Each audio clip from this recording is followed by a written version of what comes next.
आज जो ये जो पद लिया गया है ये सूरदास जी का पद है और कक्षा 10 के हिंदी शीर्षक से अवतरित है। तो सूरदास जी जो थे इनके जन्म के संबंध में विद्वानों में अनेक मतभेद हैं। कुछ विद्वान इनका जन्म जो है जन्म से ही इन्हें ब्लाइंड यानी अंधा मानते हैं। कुछ विद्वानों का ये विचार है कि ये जन्म से नहीं ये बल्कि मिडिल से या बीच से ही अंधे हो गए थे।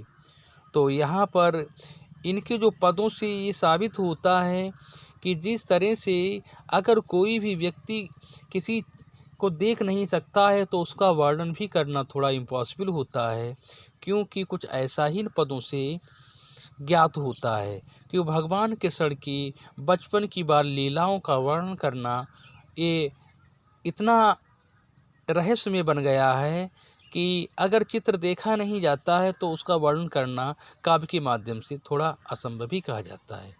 लेकिन हम अधिक समय ना लेते हुए अपनी टॉपिक पर आते हैं। जो पद लिखे हैं तो इन पदों के माध्यम से भगवान कृष्ण के चरणों की वंदना करते हैं सूरदास जी।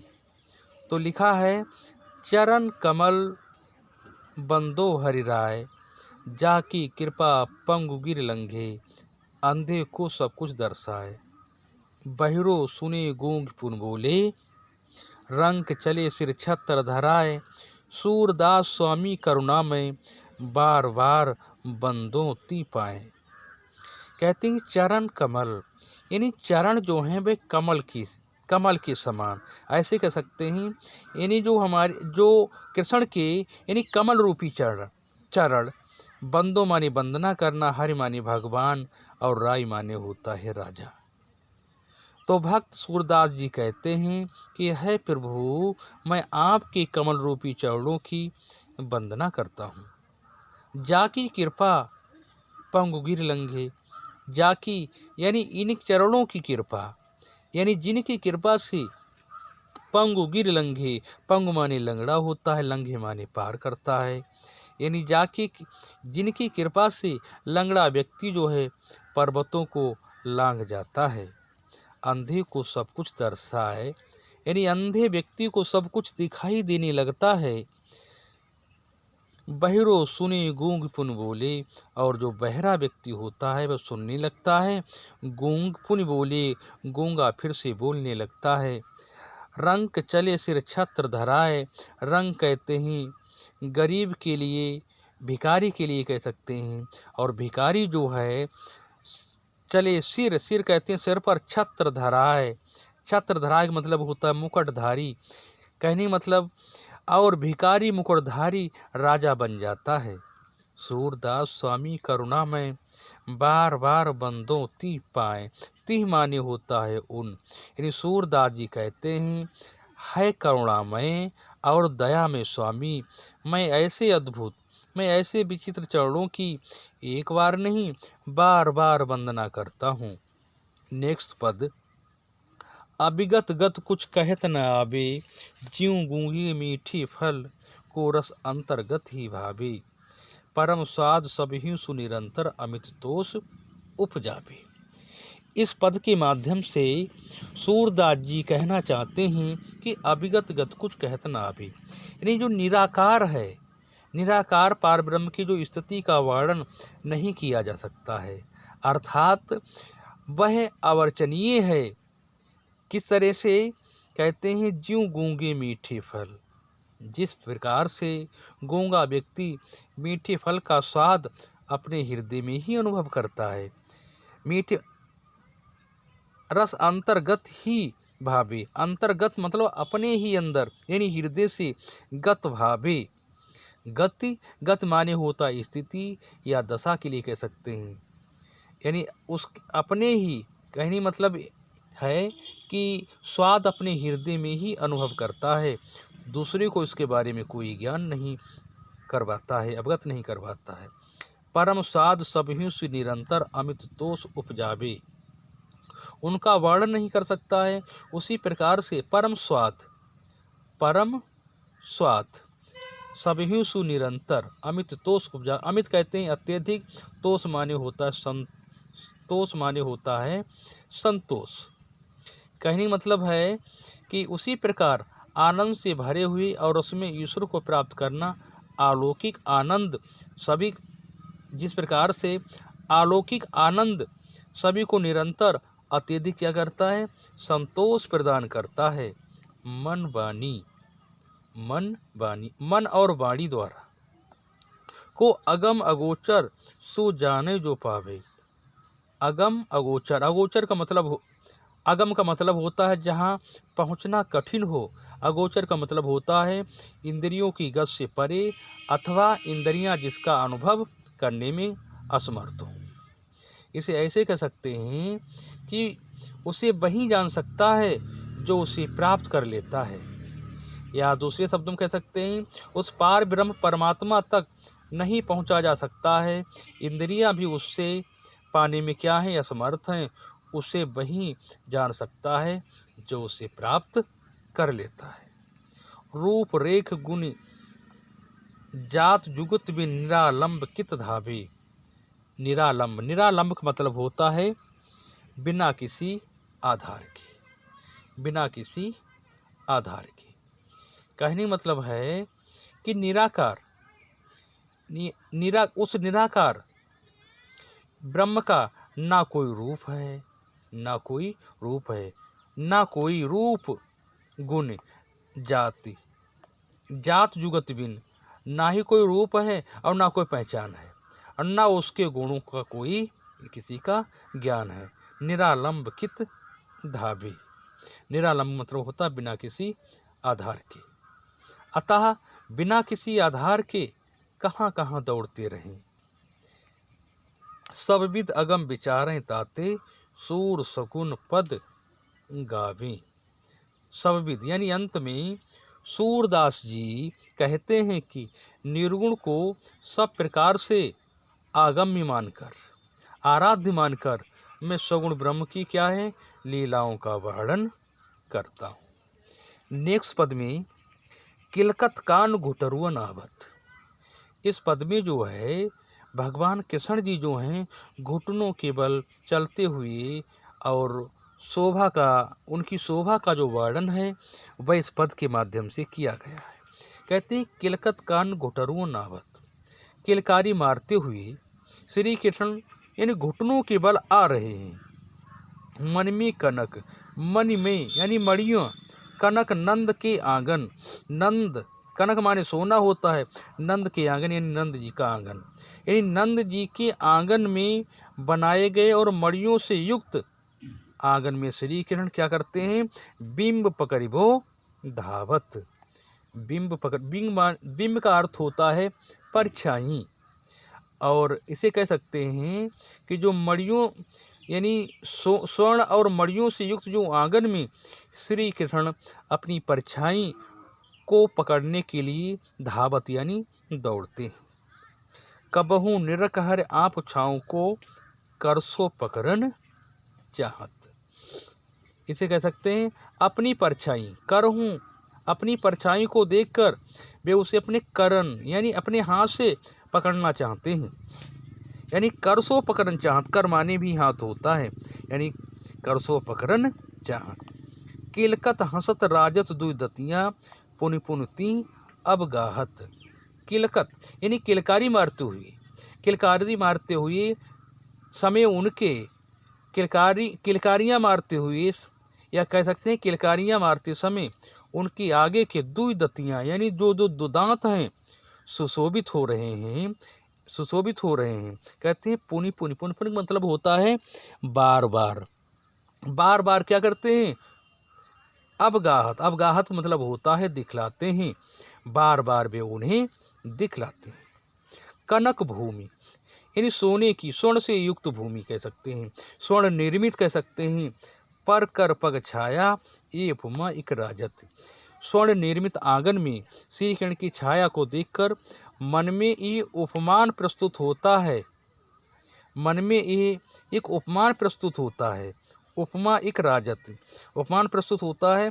करिकर प्रतिपद प्रतिमन वसुधा कमल बैठकी साजत। उपमान प्रस्तुत होता है कि मानो प्रत्येक लिखा है करिकर प्रतिपद प्रतिमन वसुधा। इस पद को थोड़ा गहनता से देखिए। करिकर प्रतिपद, करिकर प्रतिपद, करिकर प्रतिपद, प्रतिमन, प्रतिमन मतलब होता है प्रत्येक मणि में, प्रत्येक मणि में वसुधा यानी स्वयं प्रकृति कमल बैठकी साजत। कहने मतलब है कि मानो प्रत्येक मणि में उनके बैठने के लिए पृथ्वी ने कमल का आसन सजा दिया हो। बाल दशा यानी बालक की स्थिति देख करके अर्थात कृष्ण की लीला को देख करके सुख निरख जसोदा पुण्य पुण्य नंद बुलावत, यानी श्री कृष्ण की बाल लीला के सुख को देखकर यशोदा बार बार नंद जी को क्या करती हैं, बुलावत यानी बुलाती हैं। अचरा, अचरा तरले ढांक सूर के प्रभु को दूध पियावत, कहते हैं और अपने आंचल से ढककर, और अपने आंचल से ढककर सूरदास जी के स्वामी कौन, भगवान श्री कृष्ण जी को दूध पिलाती हैं माता यशोदा जी। तो नेक्स्ट पद में कहते कि मैं अपनी सब गाय चरई हूँ, होत प्रात प्रात होत बल्कि संग जय हूँ, तेरे कहन रहे हूँ। इस पद में बालक यानी कृष्ण भी अपने साथियों के साथ बन जाने के लिए हट करते हैं, जिद करते हैं। वो कहते हैं कि मैं अपनी सब गाय चरई हूँ। कहा जाता है कि नंद जी की जो 9 लाख गायें थीं, तो वह जिद करते हैं क्योंकि उनके जो संग साथी हैं ग्वालवाल हैं, तो वन के लिए गाय चराने के लिए आते हैं, वो अकेले ही घर में रह जाते हैं। तो एक दिन जो है माता यशोदा से वह जिद पर बैठ जाते हैं कि मैं भी ग्वालवालों के साथ गाय चराने के लिए जाऊंगा, जो इस पद के माध्यम से प्रस्तुत किया जाता है। मैं अपनी सब गाय चराई हूँ, यानी कृष्ण अपनी माता यशोदा से हट करते हुए कहते हैं कि है माता, मैं अपनी सब गाय चराई हूँ, मैं अपनी गायों को चराने के लिए जाऊंगा। प्रातः होत यानी सुबह तड़के बल्कि संग जई हूँ, तीरों कहे न रहे हूँ। प्रातः काल होते ही मैं भैया बलराम के साथ वन में जाऊंगा, मैं तेरे कहने पर घर पर नहीं रुकूंगा, अर्थात वन में जाऊंगा। ग्वाल बाल सब गैयन के भीतर नीको डर नहीं लागत। ये वन की बात मन में ख्याल करते हुए कहते हैं कि ग्वाल बाल यानी ग्वालों, दिखा है ग्वाल बाल यानी ग्वालों और गैयों के भीतर, ग्वालों और गैयों के साथ तुझे तनिक भी नेको यानी तनिक भी डर नहीं लगता है। आज न सोबो नंद दुहाई रैन रहूँगो जागत, आज नहीं मैं सोऊंगा नंद दुहाई में नंद जी की, मैं बाबा नंद की दुहाई यानी मैं एक हिसाब से कसम खा करके कहता हूँ कि मैं आज नहीं सोऊंगा। दुहाई का मतलब होता है शपथ, और हम कसम भी कह सकते हैं। मैं आज नंद बाबा की कसम खाकर कहता हूँ कि मैं रात भर नहीं सोऊंगा और जागता रहूँगा। रैन कहते हैं रात्रि के लिए, रहूँगो जागत यानी पूरी रात्रि में जागता रहूँगा। और ग्वाल सब गाय चराए हों, मैं घर बैठो रहे हों। देखिए कहते हैं भगवान कृष्ण जी और सब ग्वालवाल और सब जो ग्वालवाल हैं, सुबह से ही कह सकते हैं कि सुबह से ही मैं रात भर नहीं सोऊंगा, और कहते हैं कि जिससे सुबह ग्वालों के साथ गाय चराने के लिए मैं जा सकूं। मैं गाय चराई हूँ। मैं घर में लिखा है मैं घर बैठो रहे हूँ, यानी मुझे जो है ये बात अच्छी नहीं लगती है, मैं भी ग्वाल बालों के साथ गाय चराने के लिए जाऊंगा। कहने का मतलब ये है कि जो अन्य सभी ग्वाल गाय चराने के लिए जंगल में जाएं और मैं घर में बैठा रहूं, इसे इस तरह से भी कह सकते हैं। सूर श्याम तुम सोए रहो अप्रात जान मैं देहूँ। माता जी यानी यशोदा जी जो हैं, ये इस बात को सुन करके वो समझाती हुई कहती हैं कि कृष्ण को विश्वास दिलाती हैं और कहती हैं कि हे पुत्र, अब तुम सो जाओ। यानी सूर श्याम सोए रहो अब, यानी अब तुम जो है सो जाओ। सुबह होने कहने मतलब है प्रात जान मैं देहूँ, सुबह होने पर मैं तुम्हें गाय चराने के लिए अवश्य भेज दूंगा। इसके बाद में नेक्स्ट पद, तो नेक्स्ट पद में जो है बताया गया है या कहा गया है कि श्री कृष्ण ने माँ यशोदा से ग्वालों की शिकायत की है, कंप्लेंट की है कि मैया हून चरे हूँ गाय। देखिए श्री कृष्ण जी कहते हैं कि मैं गाय चराने नहीं जाऊंगा। क्यों? सिगरे ग्वाल घिरावत मोसो, मेरे पाँव फिराएं। एक दो नहीं, सिगरे यानी सभी ग्वाले मुझसे गाय को घिरवाते हैं, जिससे मेरे पैर जो हैं दुखने लगते हैं। जोना पत्याय पूछ बलदाऊ, जोना पत्याय पूछ बलदाऊ अपनी सहो दिवाए। सहो माने होता है कसम। अगर हमारी बात पर तुम्हें विश्वास नहीं पड़ता है, या हम ऐसे कह सकते हैं कि हमारी यानी है माता, यदि आपको मेरी बात पर विश्वास ना हो तो अपनी सौगंध अपनी कसम दिलाकर बलराम भैया से पूछ लो। ये सुनी माँ जसोदा ग्वालन गारी देती रिसाए, गाली देती रिसाए। यानी इतनी बात को सुन करके कहते हैं कि इतनी बात को सुन करके क्या कहते हैं, इतनी बात को सुन करके माता जो यशोदा जी हैं यानी क्रोध या गुस्से में हो करके वो यानी ग्वाल वालों को गाली देती हैं और कहती हैं कि मैं पटवत अपने लड़का को आवे मन बह रहा है। मैंने तो अपने पुत्र को यानी मैं अपने पुत्र को वन में इसलिए वहाँ के लिए भेजती हूँ कि वे अपना मन बहला कर आए। और सूर श्याम मेरो अति बालक मारत ताहे रिगाए। मेरा श्री कृष्ण अभी छोटा सा बालक है, ये ग्वाले उसे घुमा घुमा कर मार डालेंगे। यानी मार सकता है रिगाए। रिगाए मतलब होता है घुमा घुमा करके परेशान कर। रिगाए माने होता है घुमा कर, और पठवाद माने होता है भेजती हूँ। तो नेक्स्ट पद में जो है यहाँ पर जो गोपिकाएं हैं, तो यहाँ पर जो पद में जो है बंसी के प्रति कह सकते हैं कि बंसी के प्रति गोपियों को जो है ईर्ष्या का वर्णन किया गया है। यानी गोपियों की ईर्ष्या का वर्णन किया गया है। तो गोपियाँ क्या कहती हैं, सखीरी मुरली लीजे चोरी, जिन गोपाल कीन्हो अपने बस प्रीत सबन की तोरी। जिन गोपाल कीन्हो अपने बस प्रीत सबन की तोरी, छिन एक घर भीतर निस बासर धरत न कबहूँ छोरी। कहती हैं यानी एक सखी दूसरी सखी से परस्पर वार्तालाप करती है। कहती हैं कि क्यों ना ही सखीरी मुरली लीजिए चोरी। कि गोपिका क्या कहती हैं कि एक सखी दूसरी सखी से कहती है कि है सखी, इस मुरली को तो चुरा लेना चाहिए। सखीरी मुरली लीजिए चोरी, यानी एक सखी दूसरी सखी से कहती है कि इस मुरली को तो चुरा लेना चाहिए। जिन गोपाल कीन्ही अपने बस, इस मुरली ने अन्य सभी के लिए बस प्रीत सबन की तोर, प्रीत कहते हैं प्रेम के लिए, सबन तोर ये सभी का कमजोर कर दिया है। तोर माने होता है तोड़कर।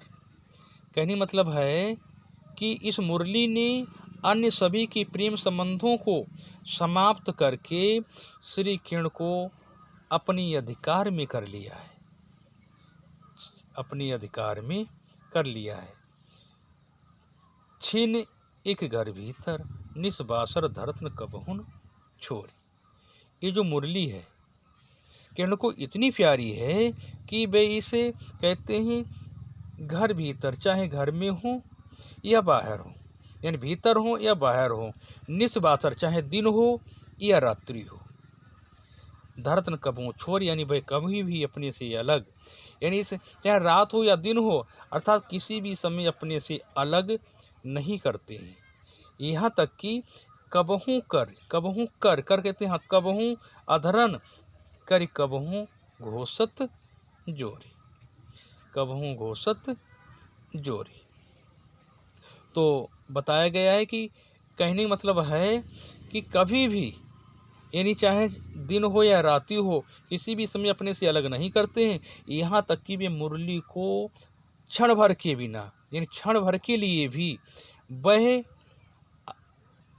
बाहर अगर कहीं है तो बाहर नहीं छोड़ते हैं, और उस समय जो है उन्हें अपने कहाँ साथ रखते हैं, हाथ में रखते हैं। वह उसे कैसे बताते, कर, यानी वह उसे कभी हाथ में लेते हैं और कभी कभी दिया गया है कभी कर, कभी कहते हैं कबहू कर, कभी हाथ में, कबहू अधरत यानी कबहू जो है ओंठों पर रखते हैं, कट कबहू घोषत, और कभी भी अपने फेंटी में लगा देते हैं, अपने कट जोरी अपने फेंटी में लगा देते हैं। ना जाने कछु मेल मोहिनी राखे अंग अंग भोरी, राखे अंग अंग भोर, भोर माने होता है भुलावा।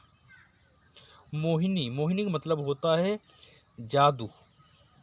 शायद इस मुरली ने श्री किरण पर जादू करके उनके एक नहीं सभी अंगों को, यानी एक एक अंग को क्या है भुलावे में डाल रखा है। सूरदास प्रभु को मन सजनी बंधियो राग की डोरी। कहने मतलब है कि है सखी इस बंसी ने श्री किरण का मन प्रेम की डोरी से, यानी श्री किरण का जो मन है वह प्रेम की डोरी से बंधा हुआ है। ये जो पद है यहीं पर समाप्त होता है, और इस पद में जो है 11 भागों में बटा हुआ है, जिसके उपरोक्त 6 भाग हो गए हैं, और दूसरा भाग जो इसके बाद में जो है यानी 7 से 11 तक। कहने मतलब ये है कि यहाँ के जो 5 भाग हैं इसके जस्ट दूसरी वीडियो में प्रोवाइड किए जाएंगे। जय हिंद, जय भारत।